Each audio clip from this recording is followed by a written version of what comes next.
लाडकी बहीण योजनेचा ऑक्टोबर आणि नोव्हेंबरचा हप्ता 10 ऑक्टोबरला भेटणार आहे. कालच उपमुख्यमंत्री अजित पवार यांनी बीडमध्ये एका सभेमध्ये ही घोषणाही करून टाकली. त्यामुळे भाऊबीजेपर्यंत प्रतीक्षा करायची गरज नाही आहे, कारण लवकरच आचारसंहिता लागू होणार आहे. त्यावेळेस लाडकी बहीण योजनेचे हप्ते यांना वाटता येणार नाही. त्यामुळे सरकार लाडकी बहीण योजनेचे पैसे ऑक्टोबर आणि नोव्हेंबर महिन्याचे 10 ऑक्टोबरलाच वाटून मोकळे होणार आहे. परवाच 30 सप्टेंबरला अनेक महिलांना 4,500 रुपये आले.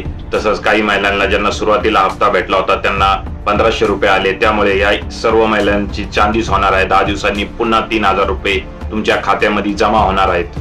सरकारच्या या फटाफट खटाखट योजनेमुळे यंदाची महिला भगिनींची दिवाळी जोरदार होणार आहे, आनंदाची होणार आहे. परंतु याच्या बदल्यात महायुती सरकार महिला भगिनींकडनं निवडणुकीमध्ये मतदानाची अपेक्षा करत आहे. या योजनेमुळे महायुतीचं सरकार राज्यात पुन्हा येईल का त्यांच्या अपेक्षा भंग होतील? काय वाटतंय आपल्याला? उद्या चर्चा.